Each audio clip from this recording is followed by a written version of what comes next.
Newsroom. Let's begin the show with a salute to Russia Day, marking the 1990 birth of the Russian Federation in its current incarnation. These images there from the Siberian city of Krasnoyarsk.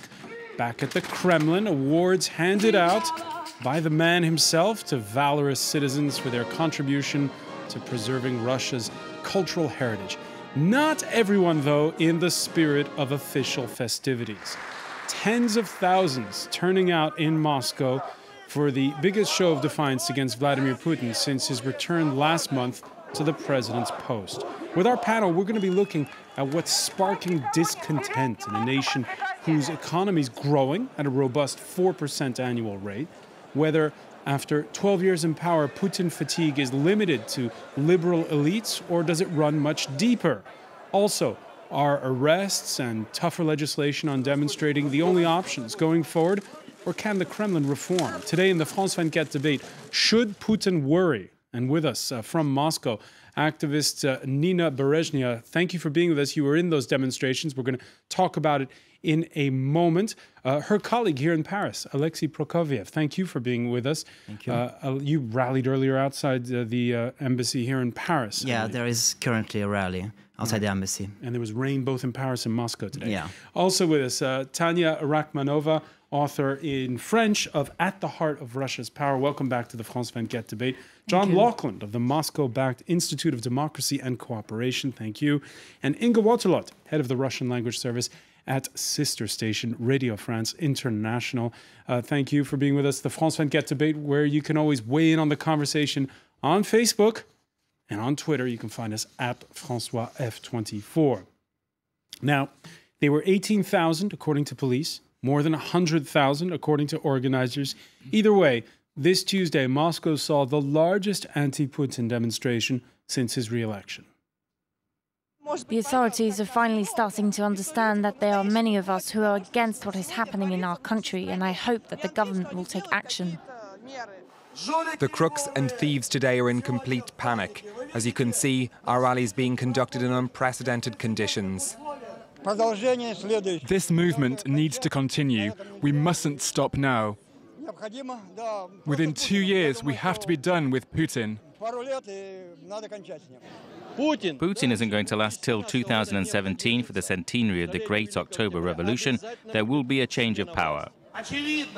It's obvious they are as frightened of us as they are of fire. They are scared of the people's protest. They are scared of independent people. They are frightened of proud people. I'm sick of this. I want honest elections. Nina Berezhnya, you were in that demonstration in Moscow today. It went off peacefully, contrary to some of the marches that we saw in the run-up to the election. Yes, exactly. It was really peaceful, and it seemed like people were really happy to be there. They really enjoyed it. Really enjoyed the freedom to finally express the protest against the current regime. And what kind of people were there in amongst you? We saw images of students, of hardline nationalists, young people, old people. What kind of people did you see there? There were people representing different political parties, different political interests. There were a lot of young people. There were a lot of old people, elderly, over 70 years old. There were even some children, but I think a lot less children than last time because, well, after last time, you know what happened, so people were actually worried to bring their children. People were worried to bring their children. Ingo, were you surprised? Was the turnout high, low? Was it what you were expecting? Actually, it was what we were approximately expecting, but it was not what expected the organizers, because they declared a meeting for 50,000 people and 150,000 came approximately. And according to the new law on manifestation, they should pay a huge sum of money because they didn't respect the rules. But as the police official counting gives 22,000 people, so they won't pay the fee, you know. So 22,000 is the official figure, and 150,000 approximately is the figure of manifestations of the organizers. So you see, it's really two different figures, but is in France. In France also we have, different figures by organizers or by the police, but they counted to have 50,000, and they had 3 times more. Did you wonder whether or not these protesters could sustain it after, now that the election is passed and we're no longer in an electoral period? Did you wonder, would people show up? It was just what about the ex-Prime Minister Kasyanov spoke today about during the meeting. Kasyanov said, we are about 150,000 people now. That means we have to be more and more to wait to make the power listen to us. There have to be many of us to come. And he hoped next December have a real 1 million, because the name of the action of today was March of 1 million, as you remember. Now, the Russian president spoke earlier. He didn't address directly the issue or the grievances that were at the demonstration, but at that medal-giving ceremony we showed you at the outset, he did issue his view of the current situation in Russia. All that weakens and divides the country is unacceptable for us. All steps which can result in economic and social turmoil are unacceptable. We are for a strong and prosperous Russia. Tanya Rakhmonova, can you sort of interpret what Vladimir Putin says there? First of all, as it often happens, if not always often, he says the things that doesn't make, very general. It doesn't mean much. He doesn't address the actual situation. He just gets into some general lines.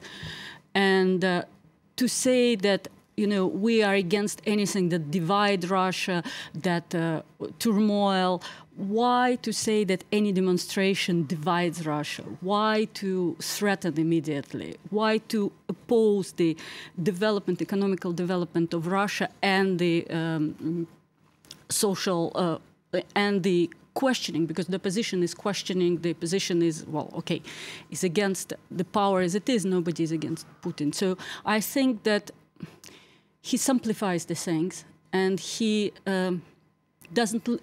refuses to listen to what the people are saying, which I think will bring 1 million in the street with, I don't know, by December, but, will bring more and more people to the street. John Laughlin, it's a good day for Russian democracy then. We heard at the outset it was a peaceful demonstration.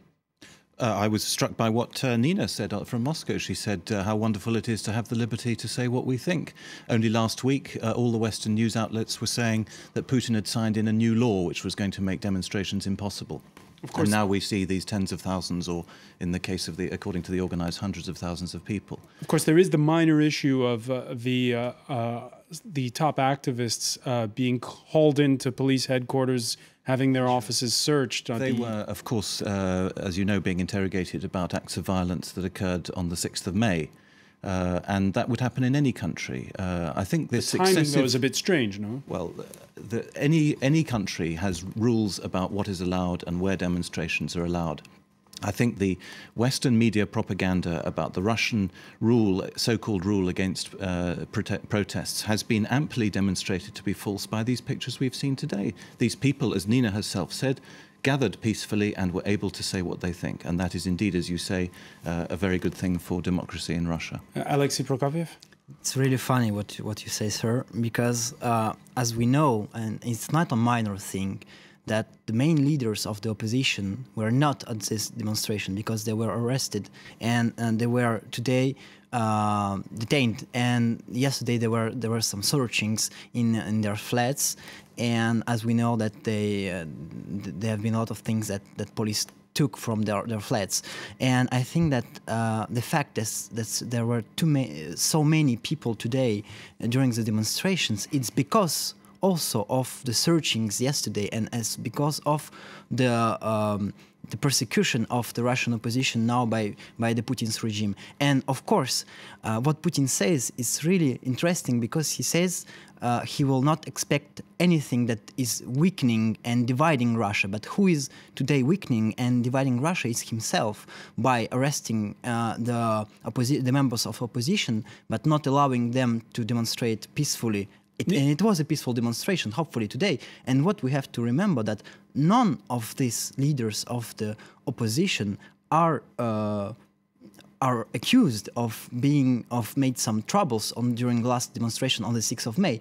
The people who are on the newspapers and whose faces are known and who made violence during this protest on the 6th of May are all members of Nashi. It's a pro-Kremlin news organization, and none of them were arrested. Nina Bereznia, were Monday's arrests high on people's minds in the demonstration today? Yes, it was really widely discussed, and I think I completely agree with Alexei. I think that's one of the reasons why so many people turned up, because they were devastated. They were shocked by this is just people. The government think they can do whatever they like, and people turned up to show that they can't, to show that people want to be free. Now, after Monday's detainment and questioning of leading activists, demonstrators this Tuesday ahead of the march handed out what Russia Today's Lucy Kavanagh tweeted here: free tickets from People Against Crooks and Thieves for the police paddy wagon. Railing against crooks and thieves, by the way, is the mantra of one of the leaders of the anti-Putin movement, Alexei Navalny, who's seen his offices searched twice in the past 24 hours and states that he's been called in for more questioning on Wednesday. They seized all the phones, starting with the modern ones right back to some really old one they found. All my computers, laptops, that kind of thing. I've only got my landline left now. It feels like I'm living back in the 20th century. Back in the 20th century. Tanya Rachmanova, interesting that remark, because it points to, in fact, sort of who are these people that are demonstrating. Yeah, exactly. I think, well, this is, first of all, this is the people who want to live in 21st century, first of all. And this is what I think is very important. First of all, what I want to say, that I think that on the top of Russia, I mean, in the Kremlin, there is a chaos. Because they do the things that are completely, they sort of argue with themselves because they don't know which way to go. They arrest the leaders of the demonstration. The next day, there is a peaceful demonstration. Everything goes all right. They don't, because and it plays against them.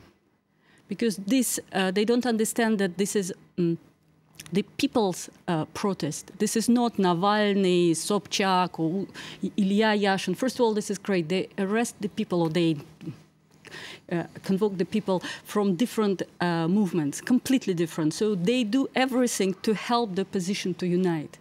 Alexei Navalny, he's been described, he calls himself, rather, a nationalist Democrat. He's been held up by some, Inga, as sort of the poster child. But what does he represent really, this person, for instance? Yes, he has this concept that we have to rebuild all the political system in Russia, and extreme left and extreme right wings, they have their right to exist. He's not real extreme wing, but some of his theories or what he's saying is a little bit dangerous and strange when he says that Russia has to separate itself from the Central Asia, for example. Because Central Asia was always some kind of an ally. But he thinks that we need to have this kind of debate in Russia too, about what is nationalism, what is Russian, what is not Russian, because we are living a constant identity crisis since the end of Soviet Union. Who are we now, Soviets, Russians, or what? John Laughlin, is there a debate going on within the Kremlin over how to handle the opposition? I'm sure there is, but I have to correct you when you say the Kremlin has arrested people. These people have been questioned by police. They haven't been arrested. That's a very important difference. And you are assuming in what you say that the Kremlin itself is picking up the telephone and telling the police whom to detain and whom to question. If you have proof of that, then you should give it to us now on the screen, because as far as I know, it's the police who conduct such inquiries, not the politicians. But yes, of course there's a debate, and Alexei Navalny, like many of these opposition figures, as you've just said, is very heavily immersed in the most extreme elements of anti-immigrant and anti-Muslim discourse. He has flirted quite outrageously with the extreme right, as indeed is inevitable, because the extreme right is an important component of the opposition movement in Russia. And he has said things which, if they were said in Europe, would raise a number of eyebrows. For example, he's in favour of the complete liberalisation of guns. So I think we need to have a more objective understanding of what these people in fact stand for. Yeah, you know, I'm not a fan of Navalny, but I must say that in Finland and in Sweden there are people like him in the European parliaments. We have extreme right people in the deputies in Europe. But I think what is much more important, or what would be a parallel, you know, when Pinochet was overthrown, it was a very huge coalition from extreme right to the extreme left. That's what happens in Russia now. We are living sort of perestroika too. So new political movements are forming, and unfortunately we have to have also extreme right. But Navalny is not extreme right, really extreme right, because we have people like Belov, Utor, Vladimir Tor, who are really real. And we also have a lot of people like you, Alexei Prokopiev, who are just small grassroots movements. Your movement itself, you were saying before the show, has what, 20 or so active members, and then there's a few more joining on Facebook. Yeah. And it's hard to gauge how many movements like your own exist, but do you get the sense that they're growing in numbers? There are many of them, and growing all the days. We are not a political power. We are not a political party. We are a civil society movement. In France, we have the statute of association, so we are independent. Did you endorse candidates during the recent elections? No, never, and we will never do. It's not our never job. Do it. It's not our job to endorse candidates. Our job is to promote democracy and to say that today in Russia there are problems with freedom. The power don't respect human rights. And what you say, Mr. Longland, it's very interesting, because you talk about Russia as if it was a democracy.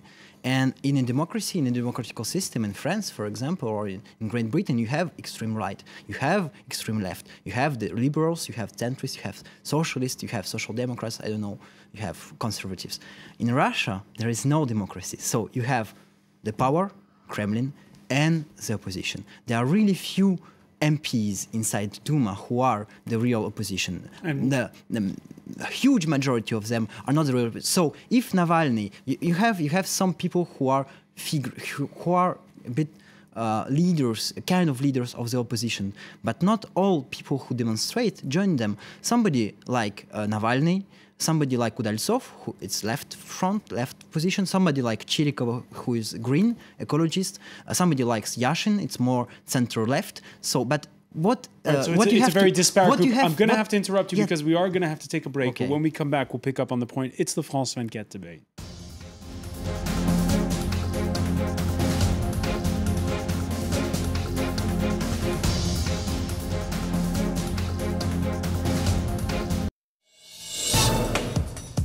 This week, the environment team is using the French island of Corsica to investigate an almost invisible pollution choking the Mediterranean. Up to 250 billion fragments of plastic floating just beneath the water's surface. Don't miss Environment, Saturday 11:40 a.m. Paris time on France 24.